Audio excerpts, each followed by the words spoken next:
పిఠాపురం ప్రజల చిరకాల వాంఛ అయితే త్వరలోనే నెరవేరనుంది. గత దశాబ్ద కాలం నుంచి ఈ పిఠాపురం పట్టణంలో ఉన్న రైల్వే స్టేషన్ అయితే అభివృద్ధికి నోచుకోక ప్రయాణికులకి సరైన సౌకర్యాలు లేక మూలన పడిన పరిస్థితి అయితే నెలకొంది. ఇక అరకొరగా రైలు ఆగే సౌకర్యం ఉంది కానీ పూర్తి స్థాయిలో అయితే సూపర్ ఫాస్ట్ కానీ కొన్ని ప్రత్యేకమైన రైళ్లు ఇక్కడ హాల్ట్ లేక ఇక్కడ ఉన్న ప్రయాణికులు ఎంతో తీవ్ర ఇబ్బందులకు లోనయ్యారు.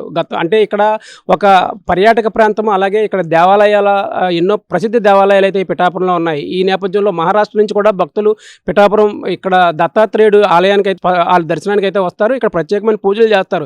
ఈ నేపథ్యంలో అభివృద్ధికి నోచుకోకపోవడం, వారికి సౌకర్యాలు లేకపోవడంతో వారు సుదూర ప్రాంతాల నుంచి కూడా బస్సుల్ని నమ్ముకుని ఇక్కడికి రావడం జరుగుతుంది. కొన్ని ప్రత్యేకమైన బస్సులతోనే వాళ్ళు ఇక్కడికి వచ్చేవారు. ఇప్పుడు ఈ అమృత భారత్ స్కీమ్లో అయితే ఈ రైల్వే స్టేషన్ అభివృద్ధి కోసం సుమారు 7.25 కోట్లతో అయితే స్టేషన్లో మౌలిక వసతులు అభివృద్ధి చేయడానికి ఇక్కడైతే రైల్వే శాఖ మంత్రి అయితే దీన్ని పచ్చజెండా ఊపారు. ఈ నేపథ్యంలో త్వరలో ఈ రైల్వే స్టేషన్ అయితే అన్ని అంగులతో సర్వాంగ సుందరంగా ప్రయాణికులకి కానీ ఇక్కడ టెంపుల్ టూరిజం డెవలప్మెంట్కి కానీ పూర్తి స్థాయిలో అందుబాటులోకి రానుంది.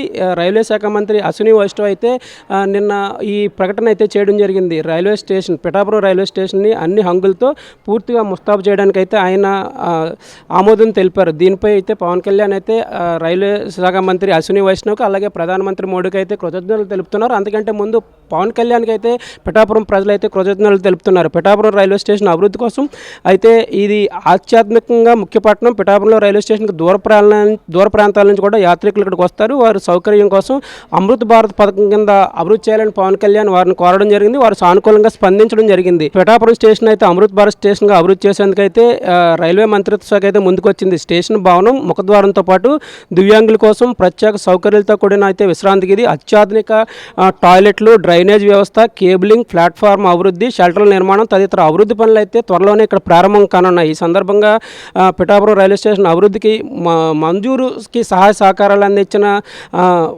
రైల్వే మంత్రికి అలాగే నరేంద్ర మోడీకి కూడా సక్షణం సంధించిన నరేంద్ర మోడీకి కూడా పిఠాపురం ప్రజలు అయితే కృతజ్ఞతలు తెలుపుతున్నారు. ముఖ్యంగా ఇప్పటి వరకు ఎంతోమంది ప్రజాప్రతినిధులు మారారు, ఎన్నో ప్రభుత్వాలు మారాయి, కానీ పిఠాపురం అభివృద్ధిని అయితే వారు పట్టించుకున్న దాఖలాలు అయితే కనిపించలేదు. పవన్ కళ్యాణ్ ఇక్కడ ఎమ్మెల్యేగా గెలుపొందిన తర్వాత ఆయన డిప్యూటీ సీఎంగా బాధ్యతలు చేపట్టిన వెంటనే ఇక్కడ అభివృద్ధి పనులు అయితే శరవేగంగా ముందుకు కదులుతున్నాయి. అసలు ప్రజలు ఈ పనులు జరుగుతాయి అనేది పూర్తిగా వారు ఈ పనులు ఇంకా జరగవు అనే పూర్తిగా విస్మరించిన సమయంలో పవన్ కళ్యాణ్ అయితే ఎప్పుడు ఈ పనులు ఇంకా జరగవు అని ప్రజలు వదిలేసిన పనులు కూడా వారు అడగకుండానే పవన్ కళ్యాణ్ అయితే ఈ పనులు చేసి పెడుతున్నారు. సుమారు 1000 కోట్లు అభివృద్ధి పనులు అయితే ఇప్పటికే పిఠాపురంలో జరిగాయి.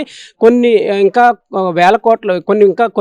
కోట్ల రూపాయల పనులు అయితే ఇంకా ప్రారంభంగా అవడానికి సిద్ధంగా ఉన్నాయి. ఆ నేపథ్యంలోనే అమృత్ భారత్ స్కీమ్ కింద ఈ రైల్వే స్టేషన్ అయితే సర్వాంగ సుందరంగా ముస్తాబవడానికి సిద్ధమవుతుంది. త్వరలో ఇది ఒక టూరిజం కేంద్రంగా, అంటే టెంపుల్ టూరిజం డెవలప్ చేయడమే కాకుండా ఈ రైల్వే స్టేషన్ నమ్ముకుని ఎంతోమంది వ్యాపారస్తులు అలాగే కొంతమంది చిన్న దుకాణదారులు అయితే ఈ రైల్వే స్టేషన్ నమ్ముకుని అయితే జీవనం సాగించడానికి అయితే సిద్ధమవుతున్నారు. అంతా ఎంతో ఆనందంగా ఉన్నారు. ముఖ్యంగా ఈ రైల్వే స్టేషన్ ఇంత అభివృద్ధి చెందుతుందని తాము ఎప్పుడూ అనుకోలేదని కూడా ఈ పట్టణ ప్రాంత వాసులు అయితే చెప్తున్నారు. ముఖ్యంగా పవన్ కళ్యాణ్ చేసిన కృషి అభినందనీయము.